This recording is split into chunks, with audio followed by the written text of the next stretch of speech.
Kindly wait. Technical. Yeah. Now you can start, sir.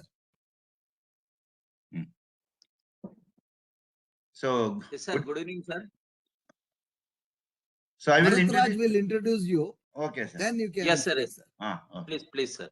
Yeah. So, good evening, friends. Today we are entering 35th session of our Sambhashane successfully by the virtue of our guidance by our President, Mr. Narayan Swami, and the stewardship of Mr. Kodandram. And every session after session, we are getting very good speakers and very good information and enlightenment week after week. And today's topic, that is guarding the green future, a 3.5 decade journey in environmental governance. So the topic is very important, and the speaker is also very unique.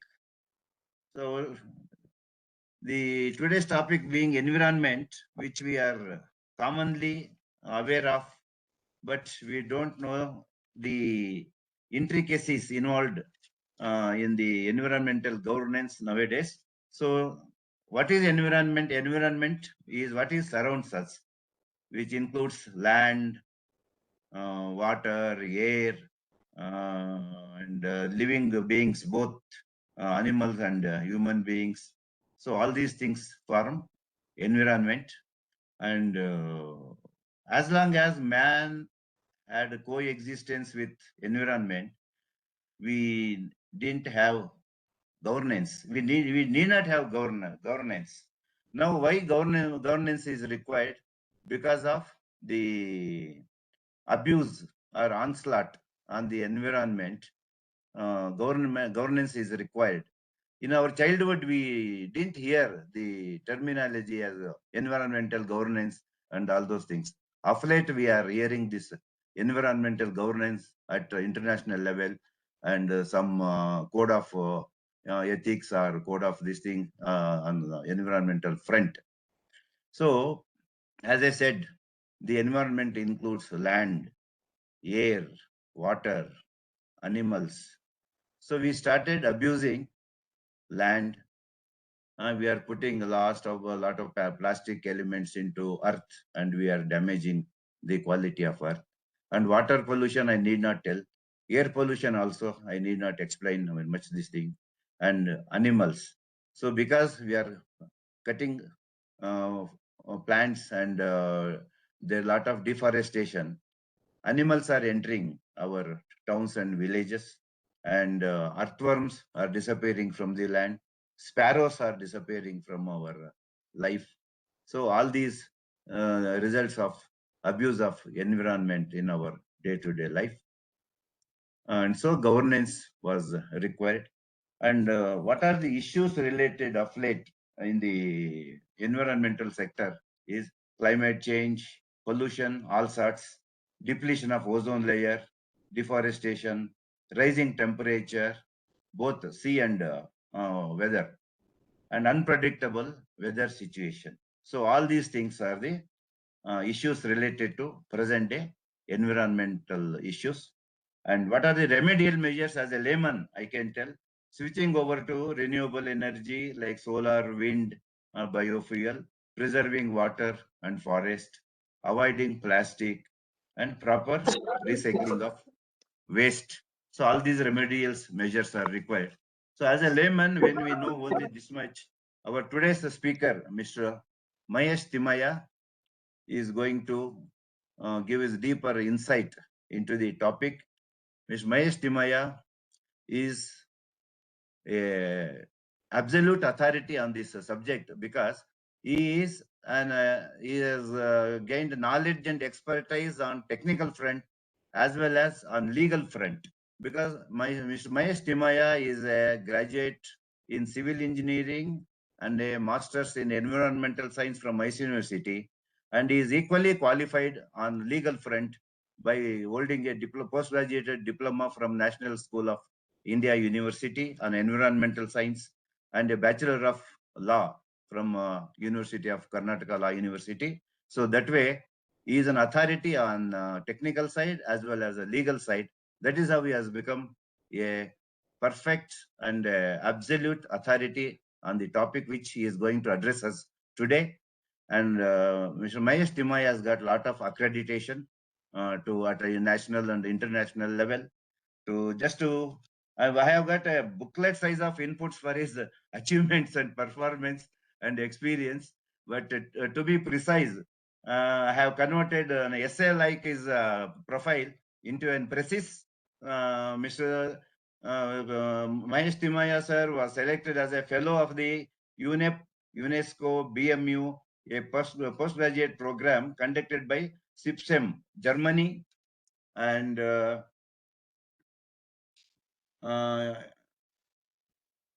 he was appointed as an audit member, performance audit team at the national level. And his highlight is he was a member of performance audit team on the Kerala Electricity Board. That highlights is the credibility and the trust he enjoys at the national level by the government institutions. So Mahesh Thimmaiah is with us today to give deeper insights into the topic that is environmental governance. So over to you, sir. Thimmaiah, sir. Thank you, sir. Thank you, Kodandram sir, and all the office bearers of who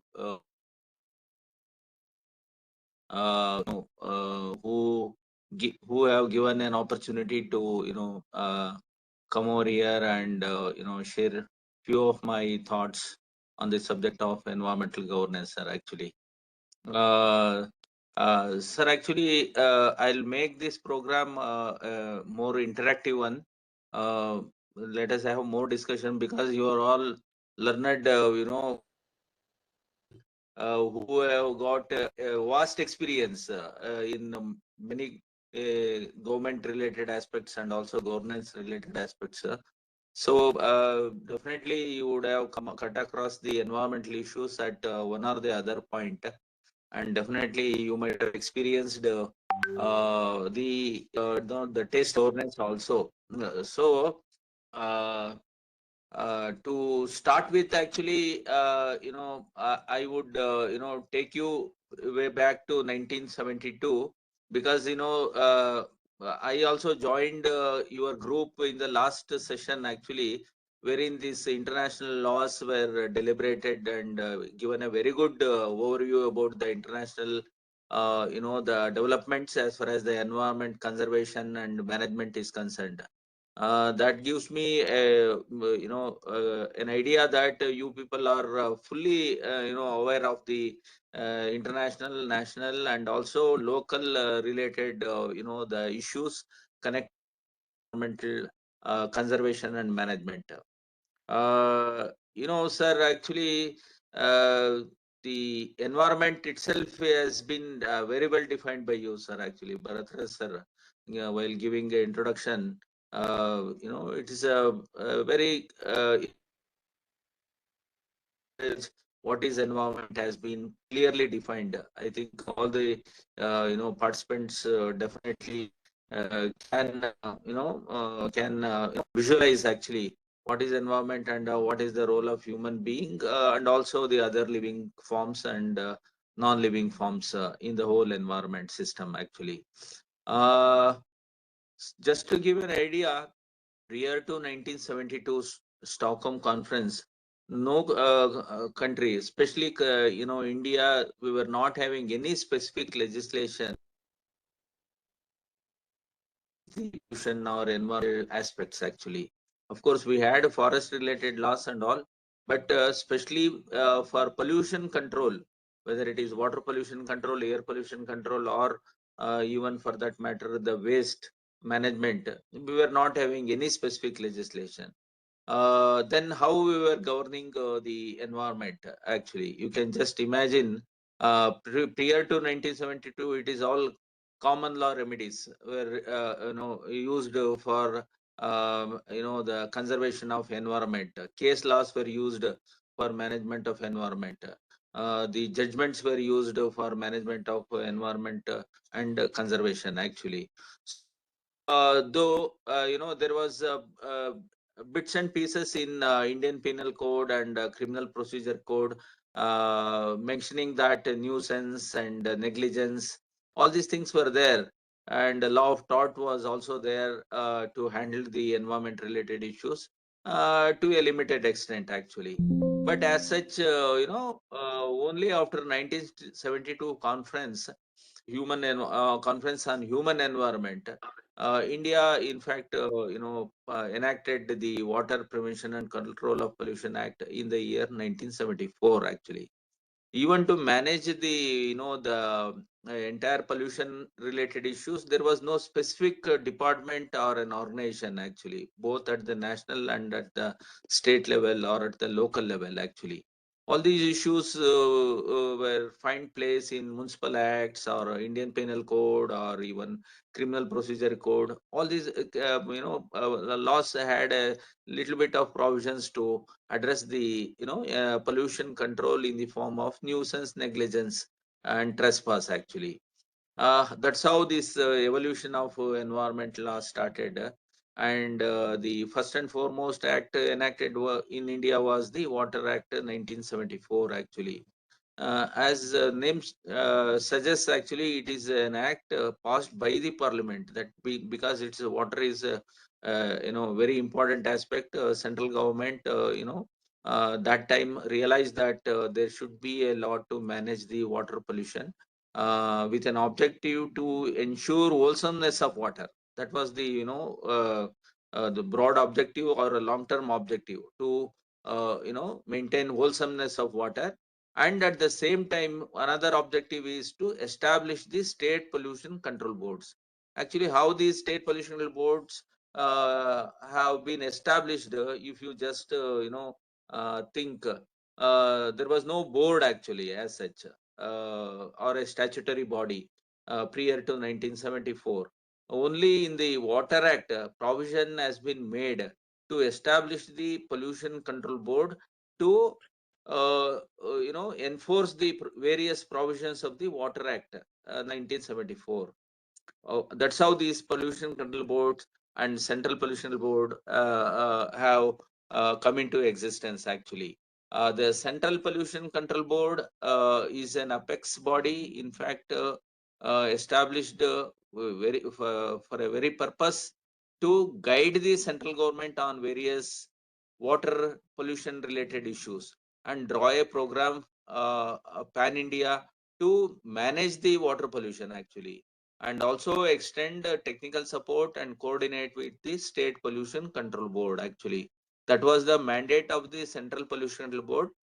It is more of a technical body supporting the federal government, advising the federal government on various water pollution related issues, actually, whether it is monitoring of the the major water bodies in the country is concerned, or assessment of the water quality is concerned, or the measures to be taken to ensure that the water pollution is prevented by way of coming out with various types of treatment systems, and also what kind of treatment system is feasible for what kind of local body or industry. Such the provisions were dealt by the central pollution control board, mainly the assisting the state pollution control board and coordinating or advising the central government on water pollution related issues, actually.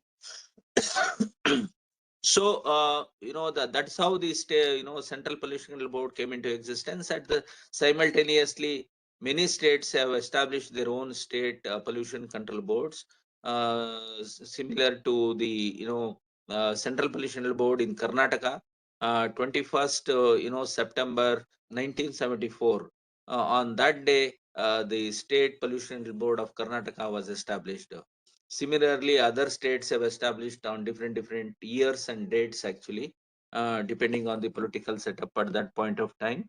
And they are the statutory bodies, actually. In a way that entire administrative and financial aspects have to be met with their own resources. They should have their own budget. They should generate their own resources, financial resources, and they should plan comprehensive program for control of water pollution. That was the the mandate with the state pollution control board at that point of time. And they Water Act itself has got a very exhaustive provisions, and it has got a provisions connected to the administrative issues, financial issues, and very important thing is how to mitigate the water pollution. That is the core of the the Water Act, wherein it defines the functions actually. What are all the things the state pollution board should do, and what are all the things the central pollution board do broadly, and then how they should handle the issues of water pollution in the state actually. That's how even if you can imagine, prior to 1974 there was no requirement establishment to take licenses from any of the authorities actually, except from the municipal authorities, local authorities. There was no need actually. That's how when they enacted the Water Act in 1974, they introduced the provision of the consent for establishment and consent for operation. This is the core of the the Water Act, wherein there is a specific requirement for any industry, mandatory requirement to obtain the license or a consent from the State Pollution Control Board before they establish.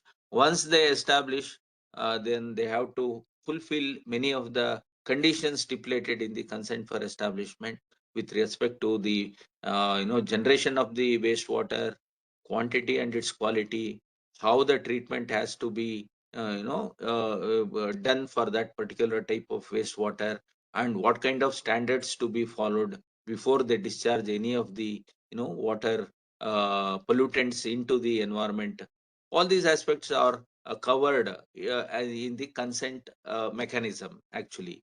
So consent, as it's like a, it is a legal term. It is a uh, it is an agreement between two parties actually. That is, one is the regulatory body, that is the State Pollution Control Board, and another one is the industry or a local authority or any other establishment which is going to establish their facility actually. So it is a mutual agreement wherein conditions are stipulated by the regulator with respect to control of water pollution. Those conditions have to be fulfilled by the industry or an organization or a local body actually, in a time bound manner. That also includes the monitoring of the wastewater, the in terms of its quantity and its quality, and point of discharge where the treated water has to be discharged. And all the time, any establishment for that matter, whether it is a local body or an industry, they have to obtain the consent from the State Pollution Control. Any such institution should have consent in their for establishment operation actually. Without consent means it is a deviation from the Water Act.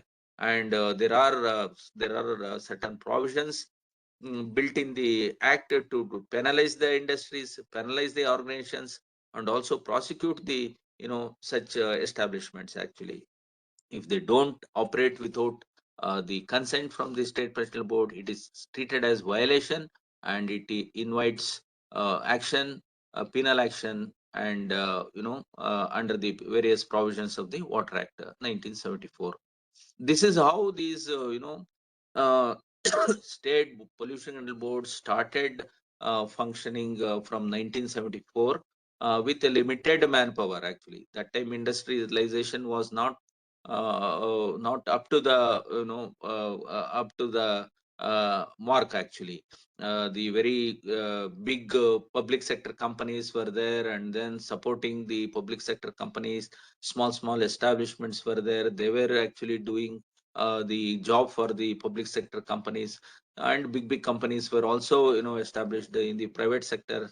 They were supported by the small players. So that's how under the Water Act, the consent for establishment and consent for operation conditions were stipulated, mainly to effectively address the water pollution actually issues.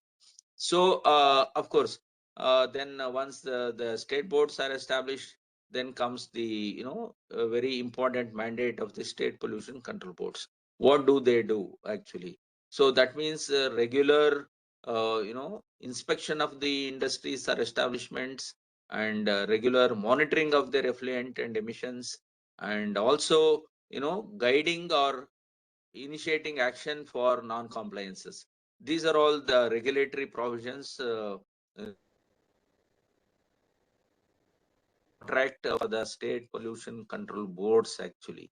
So similarly, like we see many of the clinics, hospitals, nursing homes, their doctors normally they diagnose and then they give treatment to the patient actually.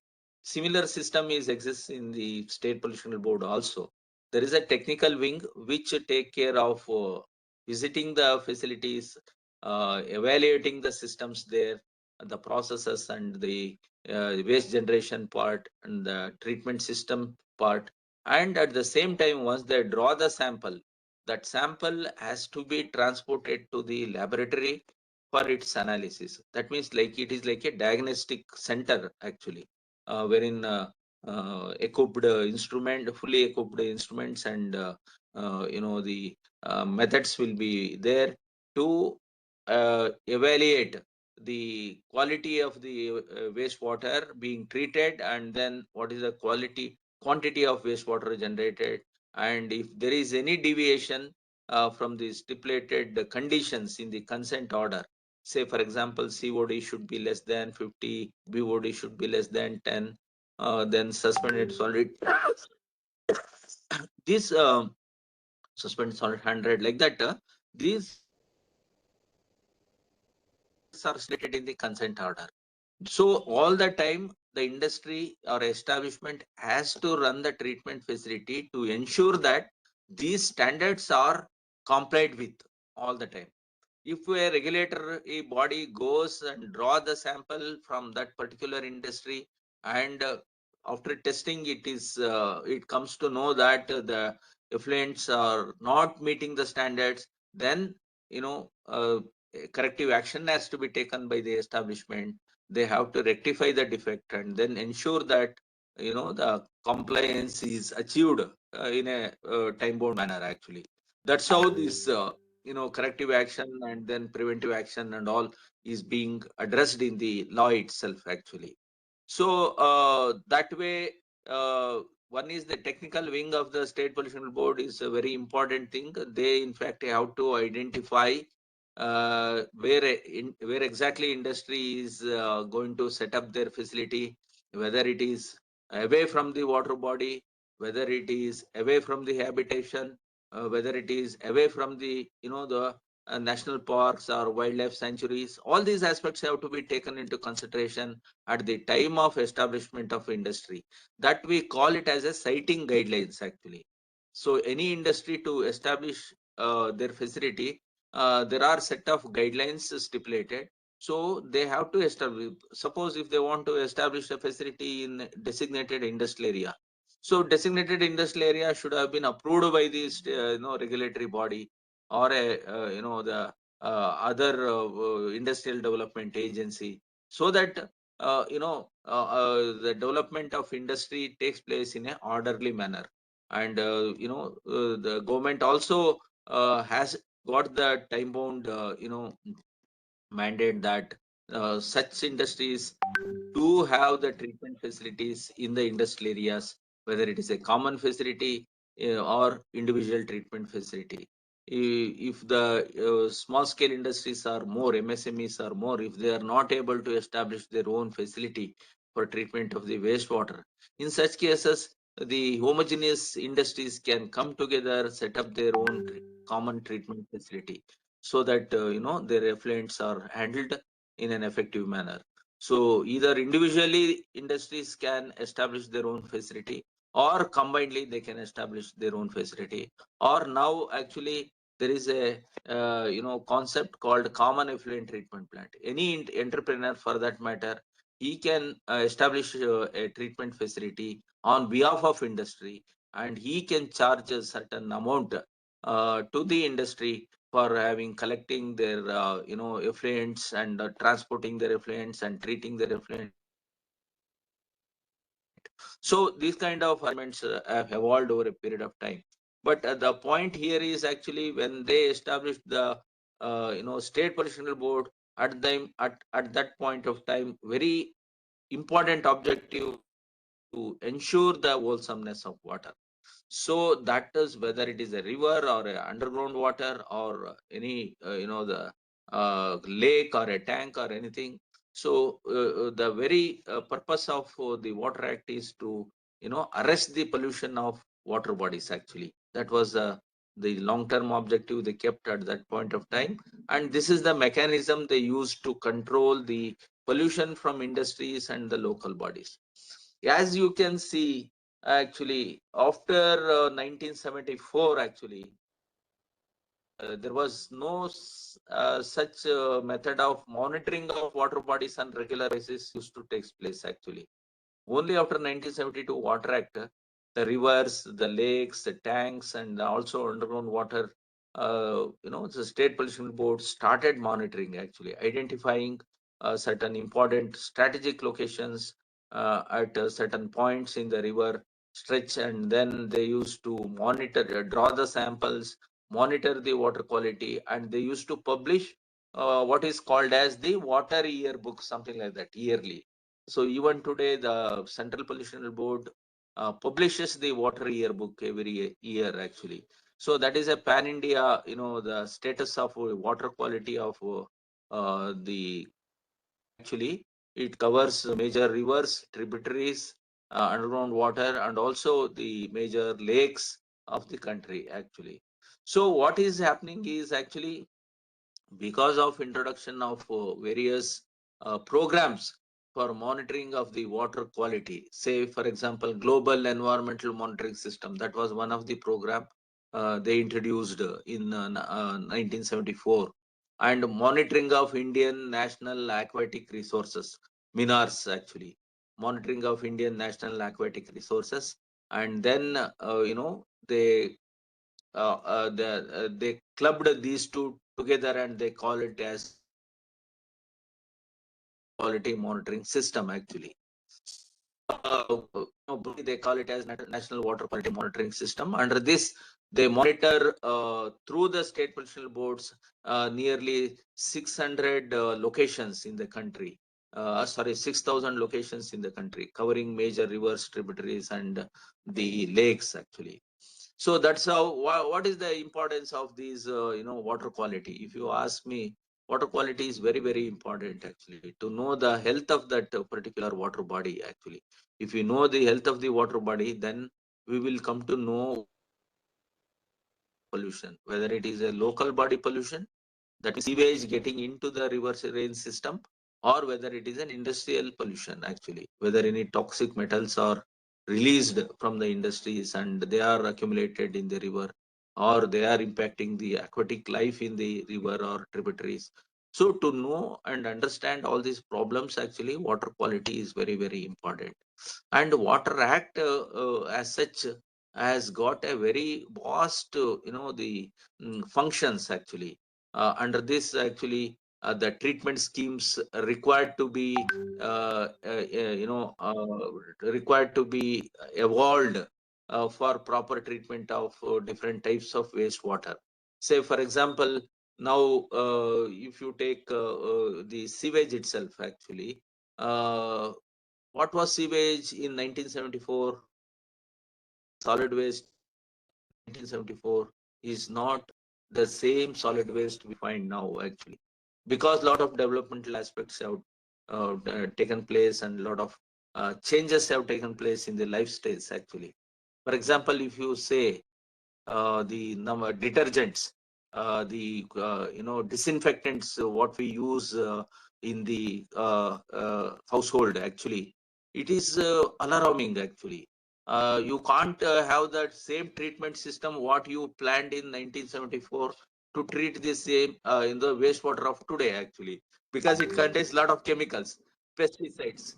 lot of insecticides are being used. A lot of medicines are thrown into the drains. Actually, a lot of medicines we buy. Actually, every house nowadays, at least in urban areas, they have some patients. Actually, they buy a lot of medicines, and then finally, what will happen? It will find its way either in drain or it will go to solid waste. Actually, so it will get mixed with other waste, and then it also contaminate other waste. So the point here is actually the lifestyles have changed. That is the point, I just would like to, emphasize at this point of time. And this has also resulted in development of technologies actually, because the old treatment system like oxidation pond or oxidation ditch for a sewage treatment from the local bodies is not enough now. You should have a more advanced treatment systems which can treat to the standards of today. Actually, you should now the technology in such a way that even the treated water can be used for drinking also. In many of the places, actually, people where the water scarcity is there, they treat and reuse the water. Of course, you might have heard about using the water for gardening or for car washing or for flushing in apartments.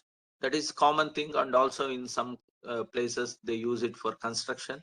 But now, actually, in some locations, though it is in a very limited space, actually, I would say, they use the treated sewage. They mix with the fresh water and they use it for drinking also. Of course, this is being followed in Singapore actually, but it was not there in our country. But now that thing has also being practiced here actually. So actually technology has developed to that extent. If you are properly collecting the treating the wastewater, proper technology, that water you can't make out whether it is a treated water or it is a fresh water actually. If you keep two beakers, one with fresh water and next to that is with the treated wastewater, you will not be knowing which one is a treated water, which one is a fresh water. So the point here is actually the treatment schemes have evolved over a period of time. Technology, technological interventions have given a very good solution for the present problem. So, of course, the cost is a factor to be looked into in all these selection of the technologies. Actually, that means to say that if I am living in an apartment and I would like to use my treated water for flushing or for gardening or car washing, no issue at all. We have a medium ranged technology which can treat, and you can use that water for secondary purposes. But if I am located in some place where water itself is a very big issue, and I want to use that water for even potable purposes, that is also possible. That is also possible.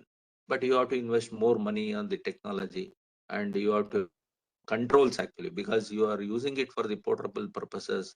You must have a highest level of safety and security for such treatment systems actually. After that, you have to monitor properly and doubly check whether that quality is fit for portable and other things, and then it can be used for that purpose also. So the Water Act 1974 I mentioned, and this is a very important act because this act only made a provision to establish the state pollution control boards actually. Otherwise, state pollution control boards would not have come into existence at all actually. But then, okay, after 1974, Government of India realized that the air is very important for every living creature actually. So air quality is very important. And then we had several international, laws, deliberating on the importance of the air quality. So that's how, Bharathraj said, as clearly mentioned, a lot of international developments have taken. That has also pushed our country to, frame a legislation for air also. Actually, in the year 1981, the Parliament enacted the Air Prevention and Control of Pollution Act 1981, with an objective to have a clean air actually across the country. So that was purpose of the enactment of the Air Act, and the responsibility was given to the boards which were established for enforcing the Water Act actually. That's why national board initially they were called as water boards actually. Water boards they used to call, because it was established under the Water Act. But then later on, when in the year 1981, when the Air Act enforcement responsibility was given to the authorities, then they said the State Pollution Control Board actually. That means to enforce both Water and Air Act. So how the Air Act, is being enforced? If you just, look at the Act of, water and air, it has got similar features.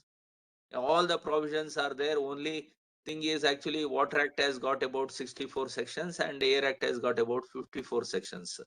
But the provisions, whatever I mentioned, no, administrative related provisions for governing the boards, then the financial related provisions, how the account statements have to be prepared, submitted to the parliament or to the state legislature, all the tabled, all these things are there similar to Water Act. And here, very important thing is you may be wondering actually how this automobile pollution is being tackled. Actually, under the Air Act, the very important, the scope is the industrial pollution, not the automobile pollution. For automobile pollution, actually, there is a provision under the Air Act to stipulate standards for the smoke. But there is no provision for the state pollution control boards to address the vehicular pollution, which is happening on road actually. This is a very important because it is being handled by a transport department under Central Motor Vehicle Rules actually, Act and Rules actually. The automobile pollution primarily falls under the Central Motor Vehicle Act and Rules actually. That's how the transport department's jurisdictions come into force. But then when it comes to technical aspect of, stipulating standards, evolving standards for automobiles, it is under the Air Act actually. There is a provision to stipulate standards for automobile emissions actually. But the primary focus of the Air Act is to mitigate industrial pollution. That means the pollution happening from the industrial sectors actually needs to be tackled under the Air Act. So for that, the same kind of mechanism, whatever has been followed for the Air Act, like consent for establishment, consent for operation, they are similar to Water Act only. So that means to say that any industry to establish, they need to obtain consent for establishment under the Water and Air Act. So that means for the effluents, what they are generating and what kind of quality they should maintain with to water. Similarly, with respect to air, what kind of air pollutant they are likely to generate during the process and how they are going to address these pollutants before they let into the atmosphere. So that is okay. Proper chimney height should be there and proper control equipment should be installed, maybe electrostatic precipitator or a bag filter or a dust collector. It varies from industry to industry. These are all the control system to be incorporated to mitigate the air pollution from industries actually before they let the smoke outside their industry. They have to have these kind of controls in place, and that's how the Air Act also has got the consent for establishment, consent for operation, and Water Act and Air Act clubbed together to combined consent for establishment, combined consent for operation, so that it becomes easy for the industries and establishment to understand what are all the provisions for Water Act, what are all the provisions under the Air Act, and what the frequency I should measure my pollutants, whether it is once in 3 months or once in 6 months, or what kind of standards I have to meet for the effluents and also for the emissions. So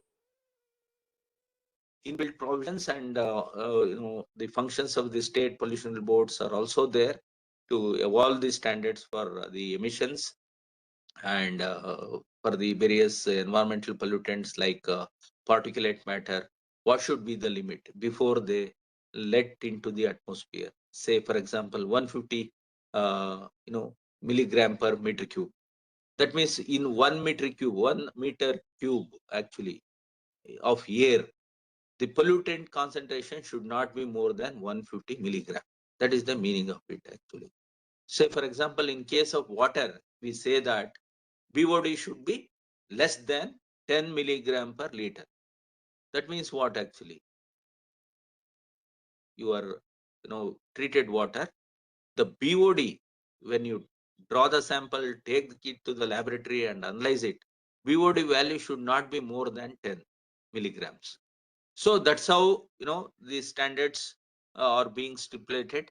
And similarly, air I mentioned the particulate matter or sulfur dioxide or oxides of nitrogen or maybe acid mist in case of electroplating industries and also pharmaceutical industry, because the type of effluent depend on the type of processes, type of raw material we use in the industrial operations.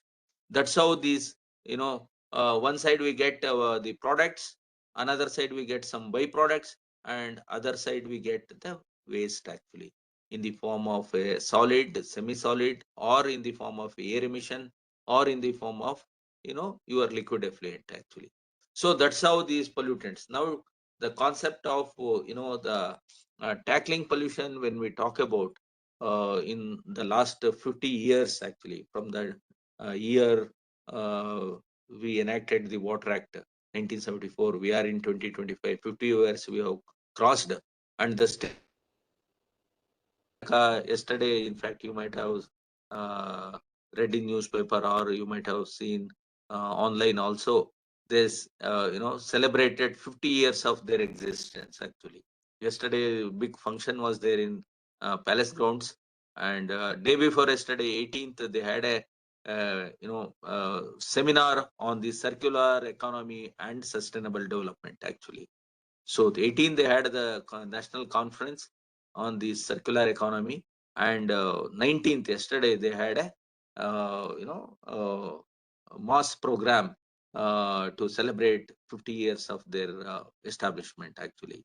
So these boards have, I would say, that still evolving actually. I won't say that they are like forest departments or revenue department. They are, because their legacy is there since independence actually. Even prior to independence also these departments were in existence, and police, all these departments. And there was a an system of evolution was there even prior to independence actually, for these the law and order, or whether you take revenue or the forest laws, all the they were there. But when say that the pollution control boards, they are still 50 years. 50 years is still a young period actually, I would say. Still it is evolving, I would say, because lot of changes are taking place at a very faster rate actually. Because as you know, sorry, as you know, uh, when they introduced the Water Act, treatment system. That means whatever process you do, whatever operations you do within industry, the state pollution boards were not bothered about to look into the processes, raw materials, the technologies happening within four walls actually. They were only concerned about what is coming out from all this needs to be properly treated and disposed. That is called as end of a pipe treatment system.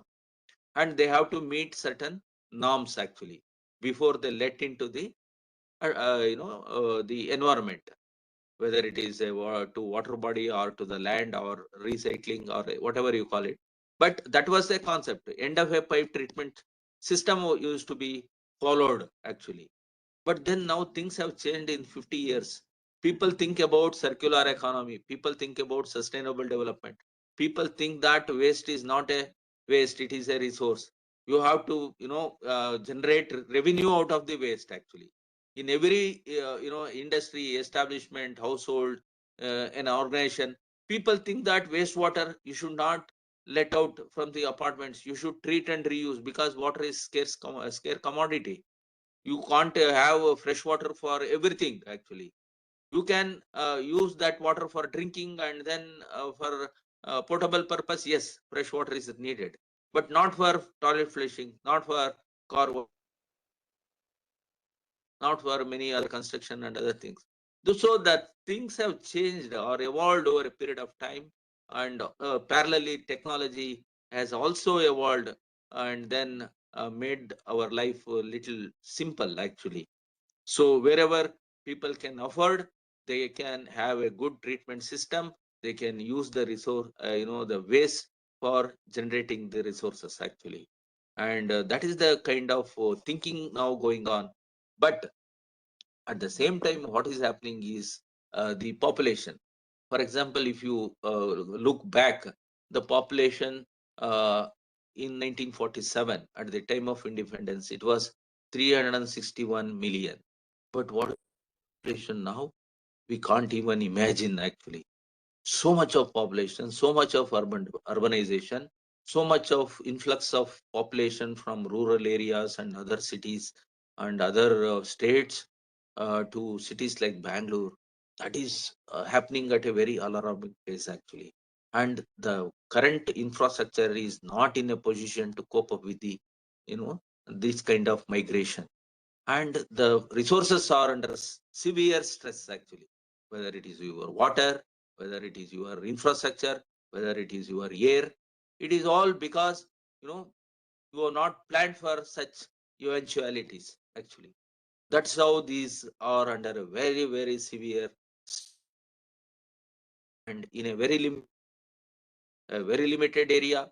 You are trying to have more and more concentration of these sources, polluting sources, which in fact, without knowing our knowledge, actually, without our knowledge, we are breathing bad air, not a healthy air, and then polluting the, the groundwater, and also, because to dispose the waste in a scientific manner, because of the increased number of the uh, types of waste is on one side, and the quality of waste also is changing.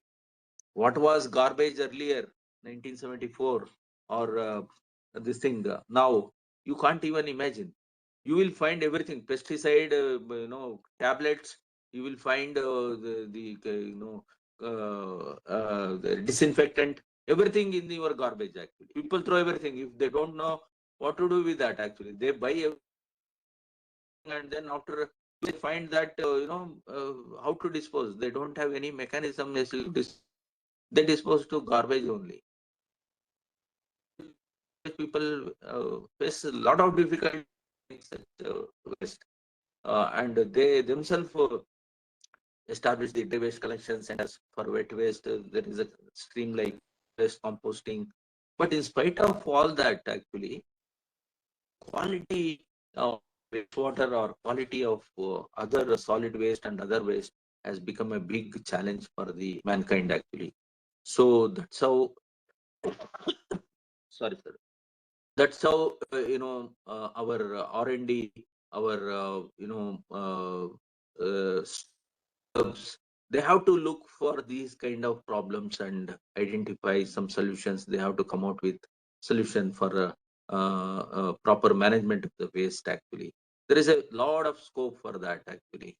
That's how, the Water Act, Air Act, I would say that they are very old acts actually as of now.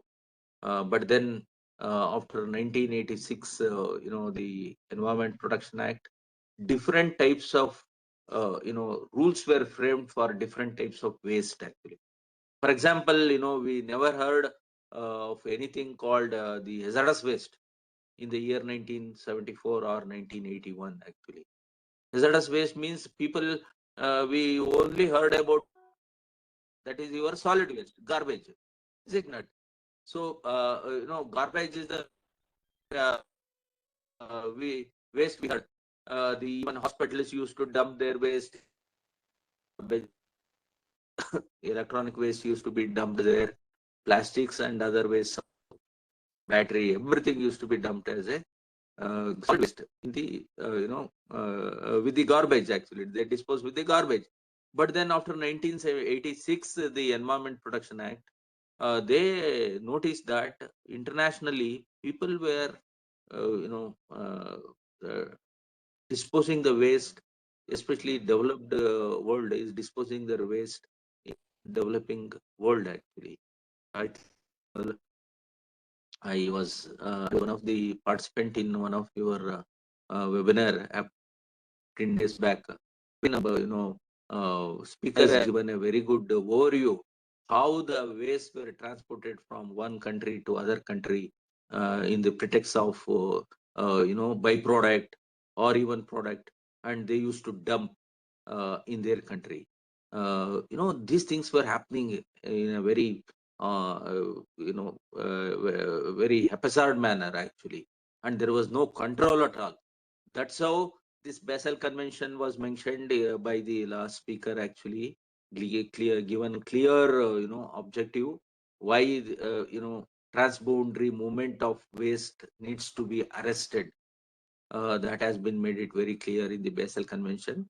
That's how we had a legislation called the Hazardous Waste Management Rules after 1986 Environment Protection Act.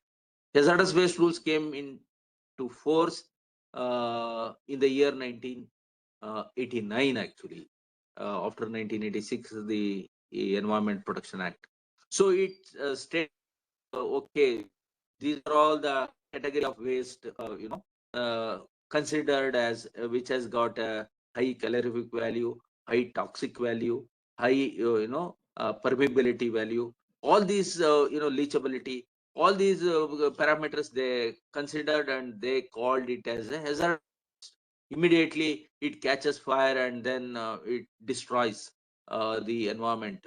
So that kind of waste they identified, and initially when they did in the year 1989, it was only for 18 types of waste actually.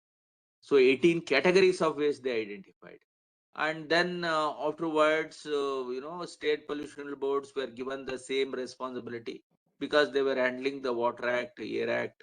You also get into the aspect of hazardous waste, and that's how the state pollution boards were given mandate to enforce the Environment Protection Act also to certain extent. Because why I would say to certain extent means after book they realized that okay, there is no legislation to address the problem of accidents actually, industrial accident. You are knowing about the history of that, and in the last session the speaker also mentioned about it. There were no provision to arrest him actually at that point of time when that incident has taken. People were looking for various provisions under various laws, which provision to apply to prosecute him or arrest him and make him liable. Oh, all these things were going on, and then India thought, okay, 1986 the Environment Protection Act is the right act to be enacted, and you may be knowing our ex Chief Election Commission Session, TN Session was one of the officer in the Ministry of Environment and Forest. They promulgated this Environment Protection Act in the year 1986. Thereafterwards, okay, it is a mother act. As I mentioned, the Water Act, Air Act, there are very specific to the to tackle the water pollution, air pollution with some specific objective. But whereas the Environment Protection Act, it is called as a mother act, or it is called as a umbrella act, because it has got a provision to absorb any kinds of rules, regulations, and waste actually. You can bring any rules under the Environment Protection Act. For example, today I am facing problem of persistent organic pollutants. I don't have any law in place, but I have a provision to bring these rules under the Environment Protection Act 1986. That's how, solid waste, only one waste used to be heard actually prior to 1986 actually, solid waste. But then we have many rules under the Environment Protection Act, solid waste management rules. We have the biomedical waste rule. Highly infectious waste used to be considered as, the biomedical waste actually. You may be knowing many incidents during that period of time. Hospitals used to dispose their syringes, infectious, parts into the garbage, and it has caused hue and cry in Delhi initially. That's how these biomedical waste rules came into existence, and it came through a litigation actually. And because of infectious diseases, the person who is handling that waste is going to acquire, uh, you know uh, courts have clearly directed there should be a proper rule to tackle this infectious waste. Otherwise, your 10-15% of your infectious waste will make all the other 85% of the solid waste infectious. You will not be in a position to manage your solid waste. That's how the segregation mantra started, because people realized that only why people to even today they are crying. They announce in the on the road every day. They come with a lot of music and other things. People still not realized segregation, segregation, segregation, because otherwise it becomes a huge burden uh, on part of local body. They can't take everything and then put on the land and then start segregating. It is highly impossible. That's how this segregation mantra should be followed in all the ways actually. What is dangerous, maybe 5% or 10%, you please take out that first, and then remaining thing becomes easy to handle actually. Other 85-90% waste becomes easy because it's all homogeneous, so it can be given a particular type of treatment, particular type of processes actually to convert into a useful material.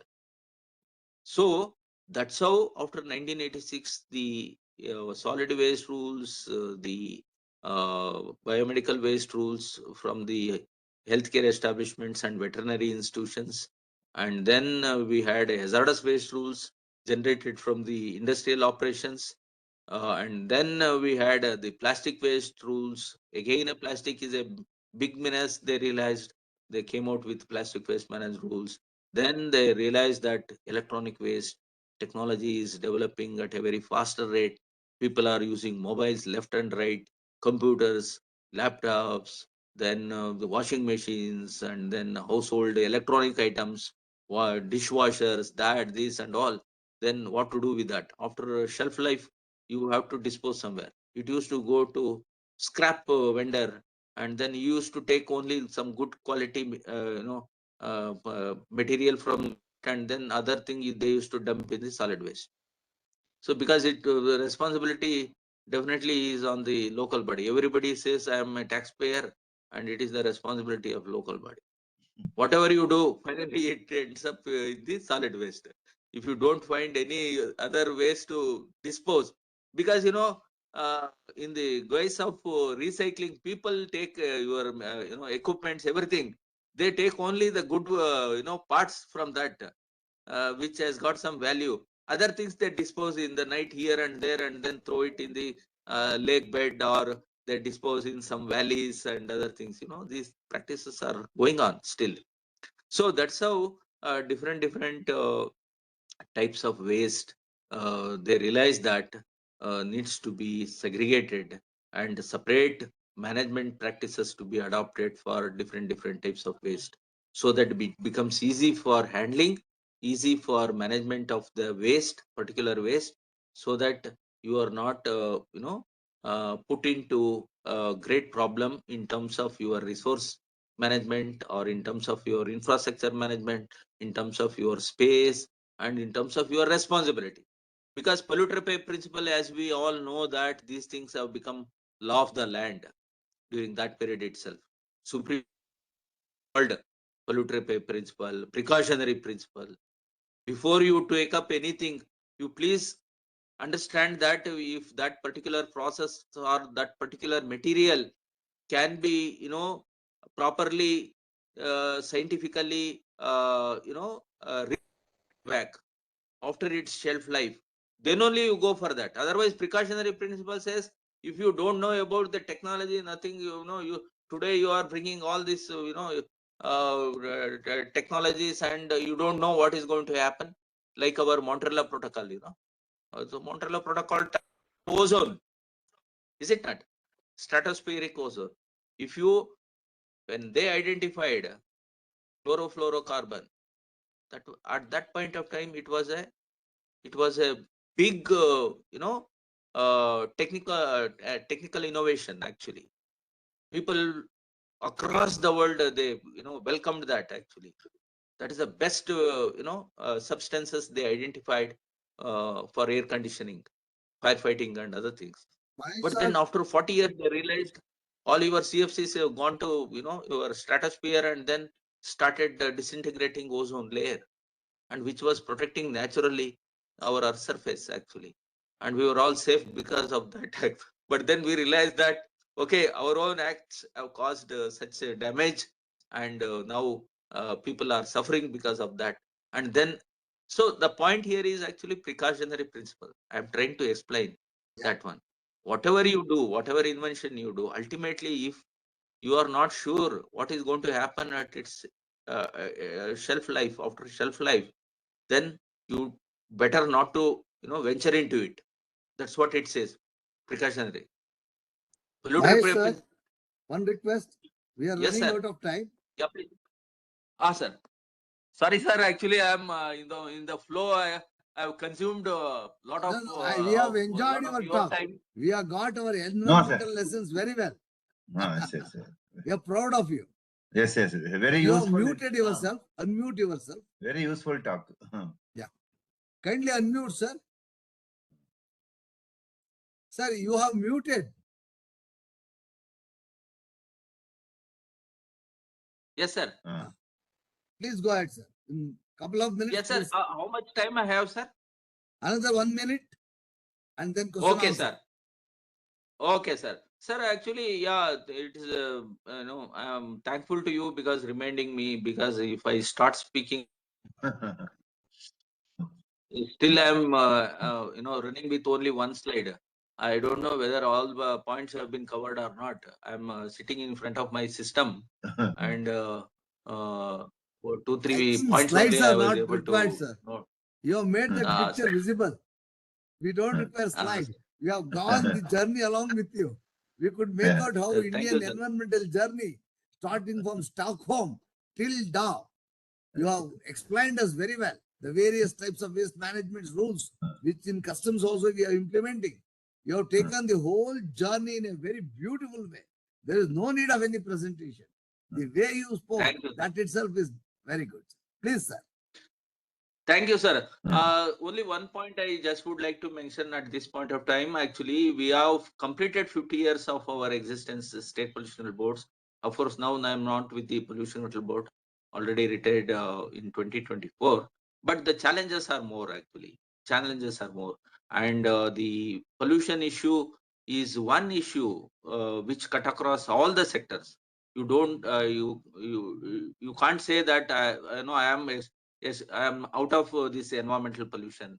You, as a human being, we are bound to generate, whether it is agriculture sector, energy sector, whether it is your, animal husbandry sector, health sector.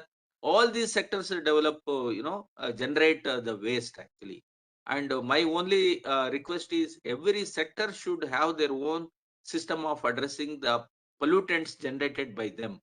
Then only the pollution board can work effectively. Correct. Because with a lot of developments, people think that pollution means they don't think about any other department. They only write to the pollution control board.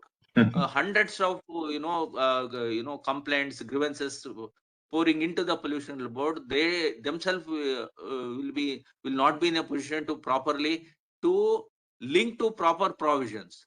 As we all know, sir, actually we are legal. We are basically legal people. All of you are there. unless it is connect to some provisions, you will not be able to tackle that or give solution to the particular issue. Say, for example, somebody is making noise next to my house. People complain to the pollution control board. What he can do? There is no provision actually in the law. Say for example, dogs bark in the night. They will write to pollution control board. Lot of noise. This thing. And somebody cuts some tree or some damage they do in some places. Pollution control board. It is not possible, sir. Actually, that's how the pollution control boards are also getting bad name, because aspirations are more actually. They think that pollution means everything they should tackle, but provisions of the act needs to be applied. You have to have your own system of resolving the issue legally. So better thing is to have our own system of within our own organizations, and then it will help the organizations like pollution control board to give a clean air, clean water, and also healthy life actually to all the living creatures. With this, I thank all the organizers for providing an opportunity. And if I'm taken more time and gone beyond my jurisdiction, please excuse me. Oh, no problem. We have enjoyed. But Thank I you. was wondering, people may think we are very, very intelligent and developed. God given clean air, fresh air, clean water, drinkable water, and earth, Mother Earth, so sweet with full of vegetation. We destroy them, we contaminate them. Now we think of technology to clean them. Are we intelligent or are we fools? There's the big question mark which I have. Yes, sir. Okay, sir. Now problem Should has I come, it answer? is inevitable. It is better to prevent that problem occurring. That should be the main aim. What you said is Yes, sir. prevent it. Prevention Yes. is the only way. And Yes, each sir. one of us, because we are the owners of this only earth, each one of us have to be responsible. It is not to be casted to a board or anybody. It is we, the people of every world, earthly persons, we need to take together. I very much agree with you, sir. It was a very fantastic talk. Sir, further, Bharat sir, please draw conclusions and Okay. we can complete the So, talk today. a wonderful talk, Mahesh sir. So we are Thank you, sir. really grateful to you for awakening us and enlightening us and giving proper, insight into various ways of pollution and the hazardous things going on in our society, how it is dealt by law. So you have thrown a very good light on all those issues. And for our listeners, I say, Mahesh is presently a director, Environmental Management and Policy Research Institute, EMPRI, and his contribution on various this thing, right from research, training, and policy formulation, audit. So in all spheres of environmental related this thing, Mahesh sir has contributed. That is why we are so much thankful to because of his sharing his knowledge in all spheres of environmental this thing. Today's session was very, very beneficial, and we thank you, sir, from the Thank you, bottom sir. of our heart. And Thank you, sir. we require one more session, exclusively one more session for remaining points which you wanted to share. I agree, sir, because it's a vast subject, and your involvement and your exposure is also equally vast.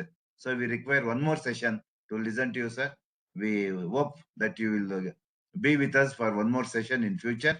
And I thank all the participants today, and I thank our Kodandram for stewardship, and I thank everyone who have made this so today's session successful. Thank you all. At the end, next week we have a very interesting program on theatre. Next week we have a very important program on theatre. Kindly ask your youngsters to join us. That it will be Sundar Veena. that group is going to come. Sir, thank you, sir, on my behalf. Thank you. Sarve janaha Thank you very much, sir. sukhino bhavantu. Thank you, sir. Thank you very much, sir. Thank you. Thank you.